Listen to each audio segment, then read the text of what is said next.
কচুর শাক নামটার সাথে কেমন গলা ধরা ব্যাপারটা জড়িয়ে আছে না? কিন্তু সেইভাবে রান্না করতে পারলে এর স্বাদ বিরিয়ানি, ভেটকি, ইলিশ, গলদা চিংড়ি সবাইকেই টেক্কা দিয়ে দেবে কিন্তু।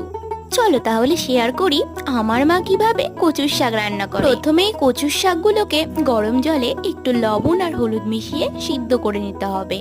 কিছু চিংড়ি মাছ আগে থেকে ভেজে নিতে হবে। ফোড়নের জন্য তেজপাতা, শুকনো লঙ্কা, কালো জিরে দিয়ে তার ভিতরে রসুন কুচি, পেঁয়াজ কুচি দিয়ে দিতে হবে। একটু ভাজা ভাজা হয়ে গেলে আগের দিনের ভিজিয়ে রাখা ছোলা আর সিদ্ধ করে রাখা কচুর শাক আর টমেটো কুচি, কাঁচা লঙ্কা কুচি, লবণ হলুদ মিশিয়ে ভালো করে কষিয়ে নিতে হবে।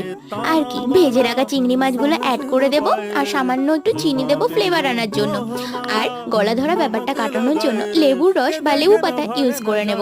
এইভাবে একবার রান্না করে দেখো, এর স্বাদ কিন্তু অতুলনীয়। চলো এবার যাই